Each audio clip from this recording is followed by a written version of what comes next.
इंसानी अक्ल में बहुत सारी बातें समझ में नहीं आती हैं क्योंकि वो जिंदगी का एक आम तजुर्बा नहीं होता।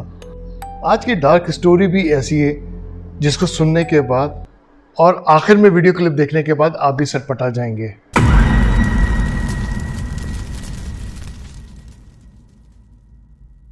अफ्रीका के एक छोटे से गांव के अंदर ये वाकया पेश आया और इस वाकये की वजह से पूरा गांव हिल के रह गया। बहुत से लोग इस इवेंट के चश्मदीद गवाह थे जिन्होंने अपनी आंखों से वाकया देखा। वह ये था कि 2 दिन पहले ही एक नौजवान लड़की का जो शादीशुदा थी एक हादसे में इंतकाल हो गया और उसको उसी शाम ईशा की नमाज के बाद दफन कर दिया गया। इस गांव की अक्सरियत मुसलमानों पर थी और ये गांव भी इतना बड़ा नहीं था कि लोग एक दूसरे को ना जानते हों। बहरहाल लड़की की तदफीन के बाद 2 ही दिन गुजरे थे, यानी 2 दिन के बाद सुबह सुबह गांव के लोग अपने खेतों में काम के लिए जा रहे थे। ये छोटा सा अफ्रीका के गांव इस तरह था कि इसके आसपास बहुत सारे घर थे और बीच में ही एक कब्रिस्तान था, घरों के दरमियान में कब्रिस्तान था और पीछे की तरफ खेत थे जहाँ पे लोग अमूमन रोजी रोटी कमाने के लिए जाते थे, अपना काम करते थे, खेती बाड़ी करते थे। कब्रिस्तान के साथ वाले घर थे, इनका रास्ता इसी कब्रिस्तान से होता हुआ जाता था। कोई बहुत बड़ा कब्रिस्तान तो था नहीं है। तो सुबह सुबह जिस वक्त लोग अपने काम के सिलसिले में कब्रिस्तान की तरफ जा रहे थे तो इसी लड़की की कब्र के अंदर से उन्हें एक बच्चे की रोने की आवाज़ सुनाई दी। और ये आवाज़ एक दो ने नहीं, बहुत से लोगों ने सुनी। लोग काम काज जाना का छोड़ छाड़ के वो उधर ही परेशान हो गए कि यार ये क्या माजरा है। कब्र के अंदर से बच्चे की रोने की आवाज़ कुछ समझ नहीं आई। फ़ौरन राब्ता किया गया। इलाके की जो मस्जिद थी उसमें मौलवी साहब को बुलाया गया और इत्तेफाक की बात है वो मौलवी साहब आलिम भी थे। उन्होंने फ़ौरन उस लड़की के घर वालों को और उसके ससुराल, शादीशुदा लड़की थी वो, उसका इंतकाल हुआ था, तो उसके ससुराल वालों को, उसके हस्बैंड को राब्ता किया क्योंकि सब एक दूसरे को, छोटा सा गांव था, सब एक दूसरे को जानते थे। तो फ़ौरन इन दोनों घरानों को भी बुलाया गया। उन तक ये खबर तो पहुंच चुकी थी मगर इसकी तस्दीक नहीं थी। मगर जिस वक्त उनको ख़ास तौर पे बुलाया गया तो ये लोग जल्दी जल्दी वहाँ पे पहुँचे। लड़की की माँ, लड़की का भाई, उसका शौहर, उसकी नंद, उसकी सास, ससुर, ये लोग पहुँचे वहाँ। तय ये किया गया कि इस कब्र को फ़ौरन खोला जाए और देखा जाए कि ये अंदर माजरा क्या है। इस लड़की की माँ और उसकी सास इस बात में मुत्तफिक थे कि कब्र को ना खोला जाए। ख़ास तौर पे उसकी माँ इस बात से डर रही थी कि पता नहीं उसकी बेटी के अंदर क्या सिचुएशन, क्या हालत है कब्र के अंदर, तो वो घबरा रही थी मगर वो वहीं खड़ी थी। मगर लोगों के इसरार के ऊपर, घर वालों के दबाव के ऊपर और आलिम का फतवे के बाद, आलिम के कहने के बाद उस कब्र को खोला गया। अफ्रीका में कब्रें थोड़ी सी गहरी खोदी जाती हैं, जबकि यहाँ इंडिया, पाकिस्तान, अफगानिस्तान में तकरीबन 5.5 फीट 5 फीट की कब्र खोदी जाती है, जबकि वहाँ पे इससे ज़्यादा गहरी खोदी जाती हैं। कब्र को खोला गया, तमाम लोगों ने देखा, लोग आसपास जमा थे। माँ साइड पे कोने में उसकी खड़ी भी रो रही थी। सब परेशान थे। अंदर से मुसलसल एक बच्चे की रोने की आवाज़ आ रही थी।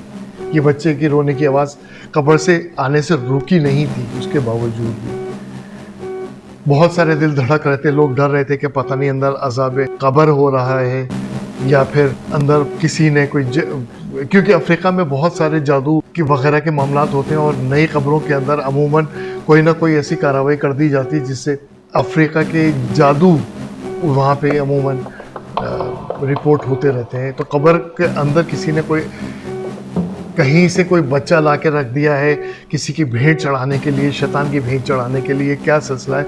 सब लोग परेशान थे। कब्र को किसी ने छेड़ा भी नहीं था। ये भी नहीं कह सकते थे कि रात को किसी ने आके कब्र की मट्टी खोदी है कहीं से और वो बच्चा करके कुछ अपना चिल्ला काट के चले गए हो। कुछ ऐसे आसार भी नहीं थे कब्र के। बहरहाल कब्र खोली गई, लकड़ी की एक सीढ़ी अंदर उतारी गई। उस सीढ़ी उतारने के बाद सबसे पहले लड़की का भाई कब्र के अंदर उतरा, उसके पीछे पीछे उसका शौहर उस कब्र के अंदर उतरा। लोग हैरान परेशान खड़े हुए थे कि यार पता नहीं क्या मामला है, अंदर से क्या होगा। अब इसका भाई कुछ चीखें मारता हुआ बाहर आएगा, इसका शौहर चीखें मारता हुआ बाहर आएगा। सब लोग घबराए हुए थे, सबका दिल धक धक कर रहा था। थोड़ी देर में उस लड़की का शौहर अपने हाथ में एक नन्हा सा न्यू बॉर्न बेबी लेके कब्र से बाहर निकला, पीछे पीछे उसका भाई निकला। ये लोग हैरान और परेशान हो गए कि ये कब्र के अंदर इतना छोटा सा न्यू बॉर्न बेबी ये कहाँ से आ गया। किसी की कुछ समझ में नहीं आ रहा था। उसके शौहर ने उस न्यू बॉर्न बेबी को लपेट के अपनी सास यानी लड़की की माँ की गोद में वो बच्चा दिया। ये पूरी वीडियो डॉक्यूमेंटेड है। ये बच्चा कहाँ से आया, ये बच्चा कहाँ है, किसने इस कब्र के अंदर उतारा, ये एक ऐसी मिस्ट्री थी जो कि उस गांव के उन लोगों के लिए भी थी जो कि इस फैमिली, इन दोनों फैमिली यानी लड़की और लड़का, इन मियाँ बीवी के घर के आसपास नहीं बल्कि थोड़े फासले पे रहते थे। वो सटपटा गए थे कि यार ये कौन इस बच्चे को इस कब्र के अंदर रख के चला गया, ये बच्चा कहाँ से आया। आपके जहन में आने वाले तमाम सवालों का जवाब ओपिनियन वाली वीडियो के अंदर है कि ये बच्चा कब्र में कहाँ से आया। उसके लिए आपको मेरी इस वीडियो के टॉप ऑफ द कमेंट्स के लिंक पे जाके क्लिक करना पड़ेगा। वो पिन्ड कमेंट के अंदर मेरी वो ओपिनियन है, आप वहाँ पे जाके इस ओपिनियन को देख लीजिए और आपके दिमाग में, दिल में आने वाले और पैदा होने वाले सवालात के जवाब आपको वहाँ मिल जाएंगे।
तुर्की में मौजूद एक सफाक शौहर ने किस तरह अपनी बीवी को थोड़े से पैसों के लालच में कत्ल किया और उसको एक ऐसी मौत दी जिसके बारे में हम तसव्वुर भी नहीं कर सकते।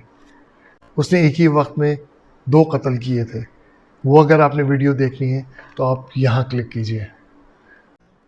और अगर आप एक ऐसे कैदी की स्टोरी सुनना चाहते हैं जिसको आज भी हाईलाइट नहीं किया जाता और छुपाया जाता है, ये ताजे बरतानिया से आज़ादी के वक्त एक कैदी ने किस तरह एक बहुत बड़ी सीट पर बैठे हुए अंग्रेज को, जिसका पूरा तसल्लुत उस वक्त के हिंदुस्तान के ऊपर था, उसको किस बेदर्दी से कत्ल किया, उस जंग आज़ादी के हीरो के बारे में जानना चाहते हैं तो आप यहाँ क्लिक कीजिए। मिलते हैं एक नई वीडियो में।